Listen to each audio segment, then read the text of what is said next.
நம்ம எல்லாருக்கும் பிடிச்ச ஃபேவரட்டான ஒரு ஹீரோயின் தலைமறைவாயிருக்காங்க. என்னடா சொல்ற, எதுக்கு தலைமறைவானாங்க? அப்படி யாரு அந்த ஃபேவரட்டான ஒரு ஹீரோயின் அப்படி சொல்லிட்டு கேட்டீங்கன்னா, லட்சுமி மேனன். அவங்க தான் வந்து பார்த்தீங்கன்னா, இன்னைக்கு வந்து போலீஸாரால் தேடப்பட்டு தலைமறைவா இருக்காங்க. என்னடா சொல்ற, திடீர்னு ஒரு அதிர்ச்சிகர தகவலா இருக்கே அப்படின்னா, எனக்கும் அதை பார்க்குறப்ப அதிர்ச்சியாக தான் இருந்துச்சு.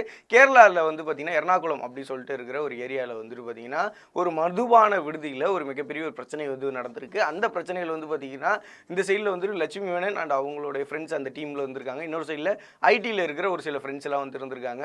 ஸோ ஆப்போசிட்ல 2 பேருக்கும் ஏதோ ஒரு பிரச்சனைகள் வந்து நடந்திருக்கு. அதனால வந்து பார்த்தீங்கன்னா, அந்த ஐடி ஊழியரை கடத்தி காரில் கொண்டு போய் வந்து ஏதோ ஒரு சம்பவம் வந்து நடந்திருக்கிறதா வந்து சொல்லியிருக்காங்க. ஸோ இதுதான் வந்து பார்த்தீங்கன்னா, இப்போ சோஷியல் மீடியாவில் பயங்கரமாக வந்து வைரல் ஆயிருக்கு. அதே நேரத்தில் போலீஸ் வந்து இந்த ஐடி ஊழியரோட சார்பில் போய் அங்கே விசாரிக்க போனப்போ லட்சுமி மேனன் அங்கே இல்லை. ஒன்று, ரெண்டாவது அங்கே இருக்கிற ஒரு 3 பேரை கைது பண்ணி அழைச்சிட்டு வந்திருக்காங்க. லட்சுமி மேனன் எங்கே அப்படின்ற மாதிரி வந்து தேடிக்கிட்டும் இருக்காங்க.